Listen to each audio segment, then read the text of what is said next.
Hello everyone, my name is Konrad Rogoz. Welcome to Truth and Law. Today's presentation is all about love, entitled Real Love is Action and Why It Has Nothing to Do with Your Passive Soft Love. So, first of all, I want to dedicate this one to my dad, because this is a discussion I've had with him. We've been talking about love, this and that, and let's get right into it. Three parts to this one. I wanted to break down the natural definition of love, meaning not the dictionary definition, the natural working definition of what it is in reality. This is what my website and this project is all about, is about the natural, the real. Second part, what people think love is. So the perceptions, the societal expectations. Real quick, I'll brush over that, and then I'll go into why real love has nothing to do with that. Nothing to do with people's perceptions of love, of what it is. This subject has been explored a bunch, but it's just one of those things that we still can't really put our finger on it. It's a bit mystical. I'll get right into it. Brush over a quick dictionary definition if I had to do one. Now, a one-sentence definition would not do it justice. This is a concept that everybody knows, but nobody can really define it. There's something paradoxical about it. But there's a three-part aspect to love. Number one, you got your love for another person. This is your relationship dynamic. Man and woman. In the Greek, this is eros. Eros is where we get the word erotic from. Basically, attraction. Your attraction that you feel to another person. This is how most of us experience it. That's your number one. Number two, a love for an idea or concept. This is philos in Greek. That's where you get the word philosophy from. The love of wisdom, the love of knowledge. I call this affinity. Affinity, being close to something, concept you like, your favorite food, something like that. Number three, the important one, the one we're trying to get to, cosmic love. That's agape. Agape love is some say unconditional love. But I call this alignment. And this is what it's all about. We're going to get into it. Alignment with truth, real love. Now, the next aspect to the definition is your prerequisites for the presence of love. So that's how we got to define it. We got to talk about the conditions that create it. What needs to happen for love to be present? So, number one, freedom. Freedom has to happen. Free will and voluntary choice. This has to happen, otherwise you do not have love.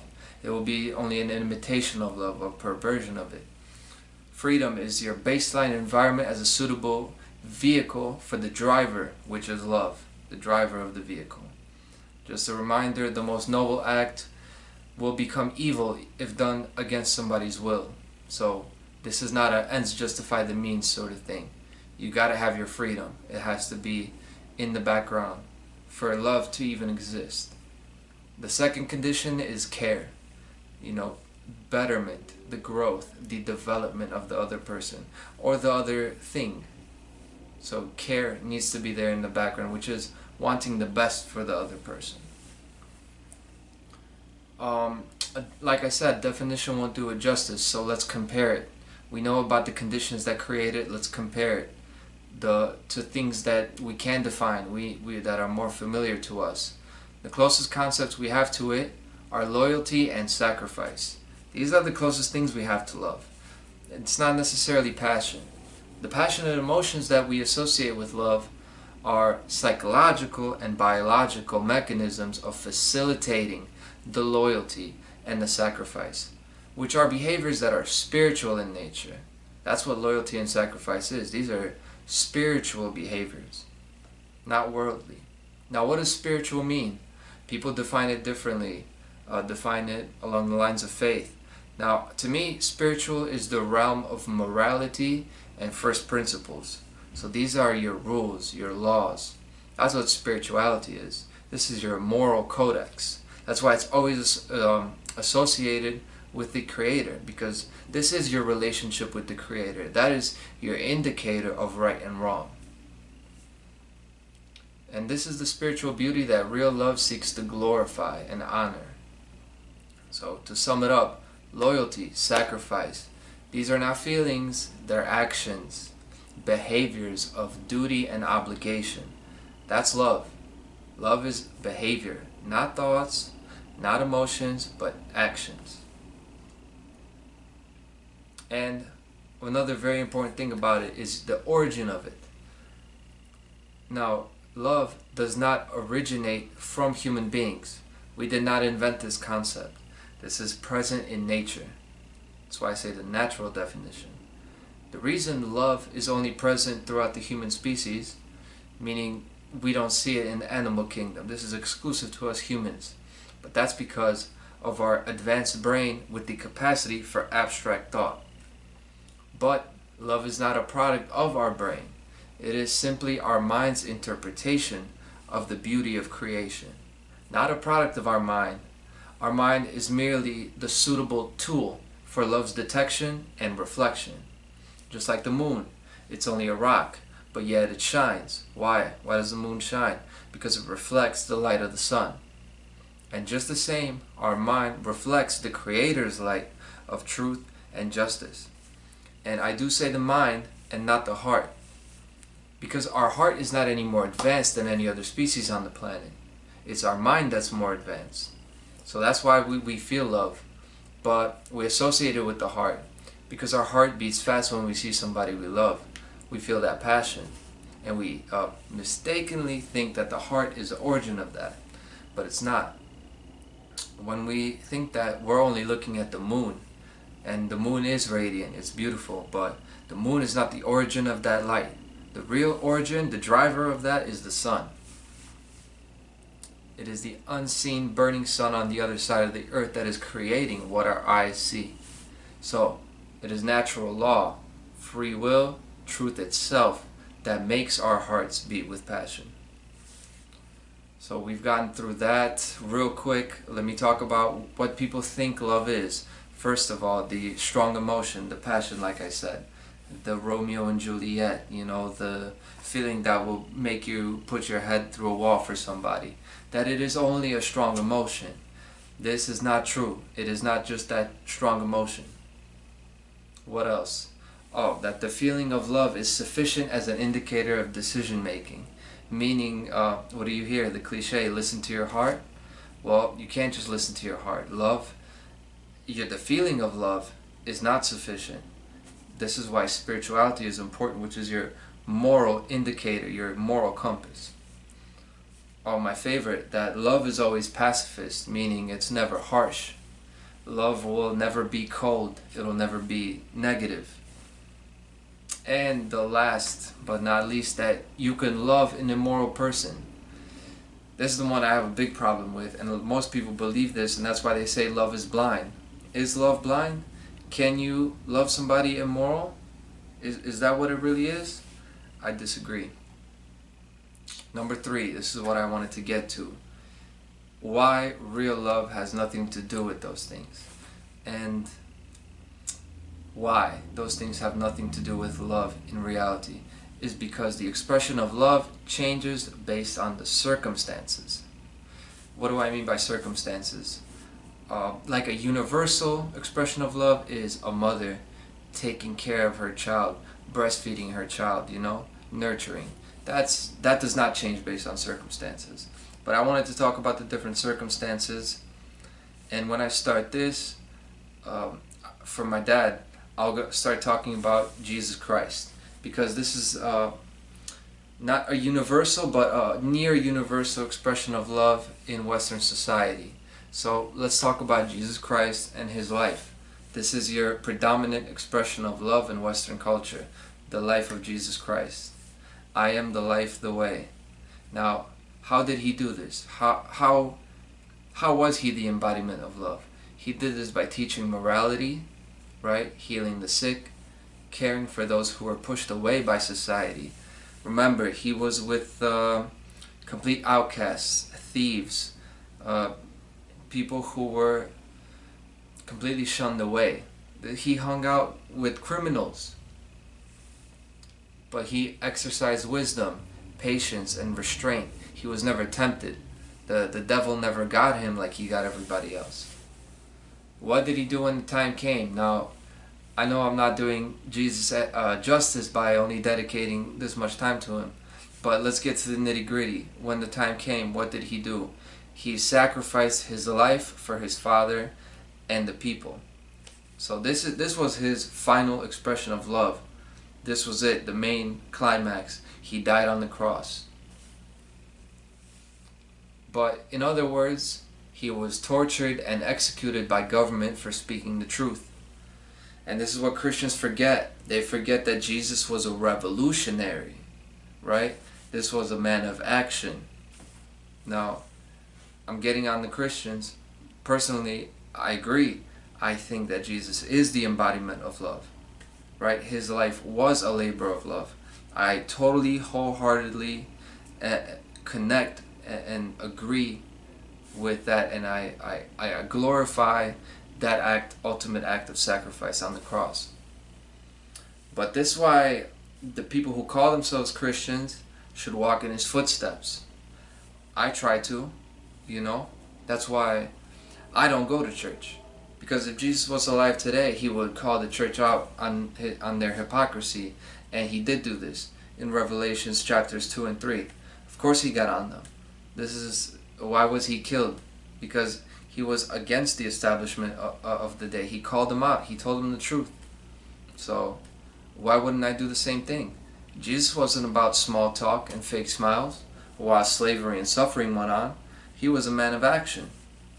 So that's what I aspire to be. I'm a man of action too. I'm not about the small talk.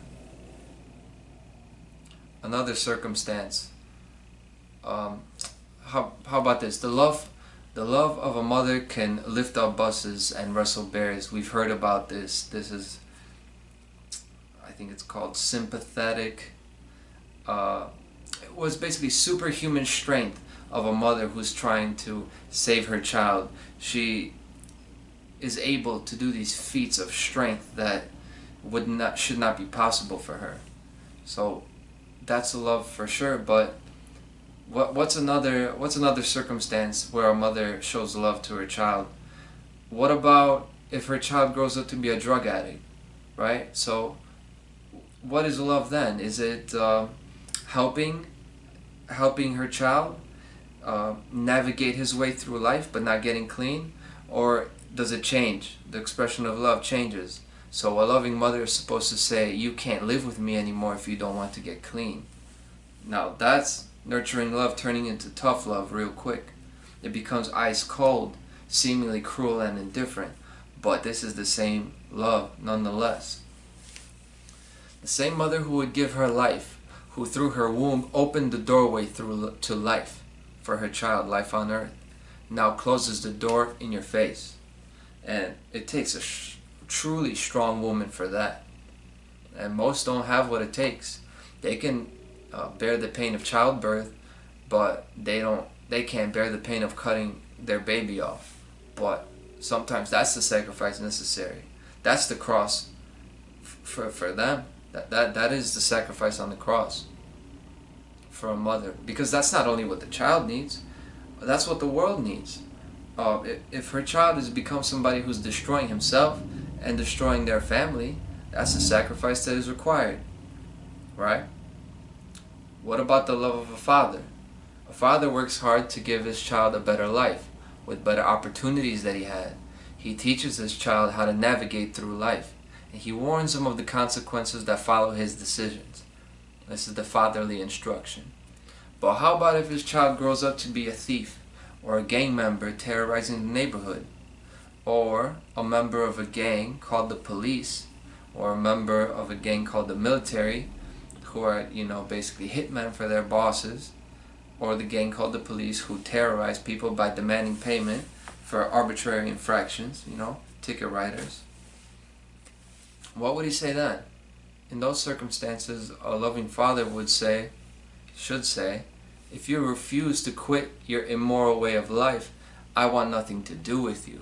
Again, this is based on the circumstances that person have chosen. The expression of love has to change. And I know it's not pretty, but this is the truth. Is this not love because it isn't a warm embrace and kind words? Sometimes love is cold like this.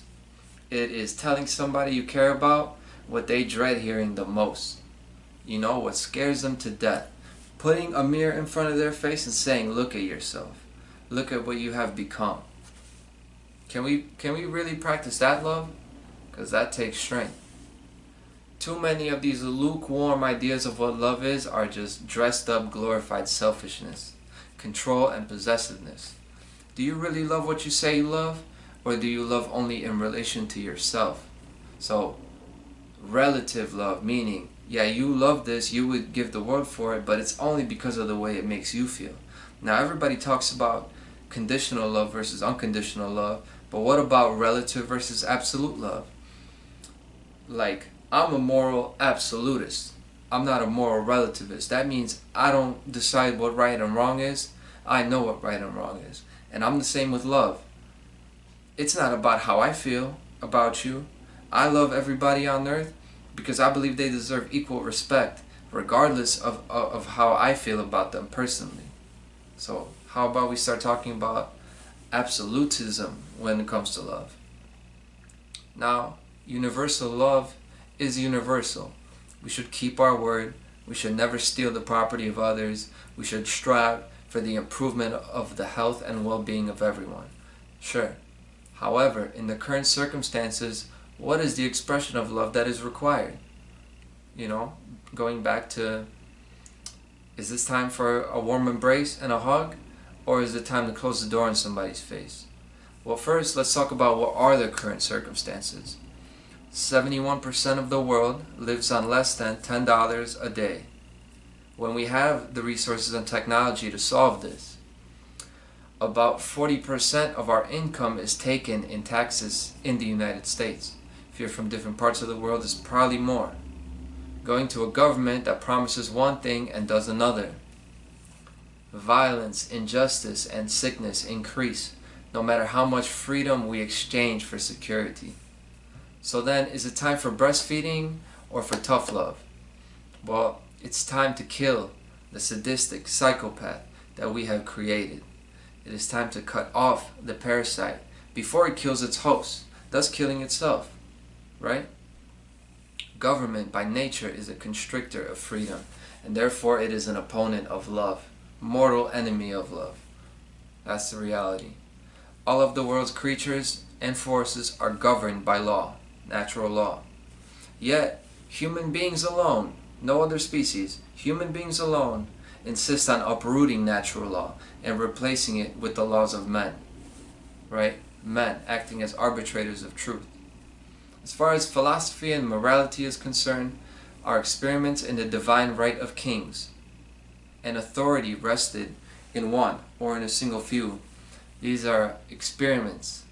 We cannot do these experiments. These experiments are like Josef Mengele's experiments. And this is an abomination that cannot be reformed. Just to be clear what I'm saying, the experiment in rulership in a select few runs contrary to love. This is Jesus's whole life was against this, but it's not in the Bible. Or maybe it is. Was it taken out? This discussion is not about that. But this should resonate with every Christian. We know that freedom lies at the root of love, but it's been programmed out of us. Often abusers say they care about their victims, and indeed they may care. But remember, freedom is a prerequisite for love. So this toxic care is not love. This is like an abusive relationship. You know, he says he cares about you. He doesn't. These are narcissists, psychopaths, running wild. But on the other hand, absolute freedom is not love by itself. It's not.